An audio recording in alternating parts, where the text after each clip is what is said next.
না, আমি বিশেষ করে নিউজ 18 বাংলাকে এবং বিশ্ব মজুমদার, তরুণজি, অবিনাশজি সকলেই আছেন এখানে। আমাদের বেঙ্গলের ব্র্যান্ড অ্যাম্বাসেডর সৌরভ গাঙ্গুলি সহ আমার অনেক মন্ত্রীদেরও আমি দেখতে পাচ্ছি এবং অনেক ফিল্ম স্টারও আছেন, টেলিস্টারও আছেন, অনেক সাধারণ মানুষ আছেন, ইন্ডাস্ট্রি থেকেও আছেন, প্রেস থেকে প্রেস মিডিয়া আছে, খেলাধুলা থেকেও আছেন, আর সাধারণ মানুষের থেকেও আছেন। এবং বিশেষ করে যারা আজকে দশভূজা পুরস্কৃত হলেন তাদের সকলকে আমার অনেক অনেক ধন্যবাদ, অভিনন্দন জানাচ্ছি। এটা একটা ইউনিক আইডেন্টিফিকেশন, যেটা হচ্ছে আমাদের একটা প্রবাদ আছে যে আমরা সবসময় তেলা মাথায় তেল দিই, অপ্রিয় মাথায় বা যার মাথায় তেল নেই সে মাথায় তেলটা আমরা দিই না।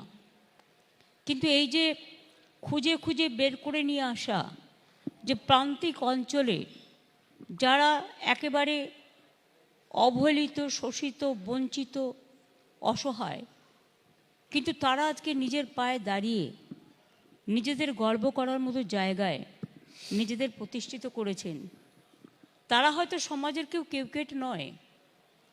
আমি দেখেছি বেশিরভাগ পুরস্কারই তাদের হাতে দেয়া হয় যারা পাবলিসিটির আলোয় আলোকিত থাকেন, কিন্তু তাদের দেওয়া হয় না যারা সেবার কাজে সেবায়িত থাকেন। সেই জন্য অন্য প্রোগ্রামের সাথে এই প্রোগ্রামের এটাই তফাৎ, পার্থক্য। তাই আপনাদের এই উদ্যোগকে আমি সাধুবাদ জানাই এবং যারা দশভূজা পুরস্কারে পুরস্কৃত হয়েছে তাদের সকলকে আমি শুভনন্দন জানাই।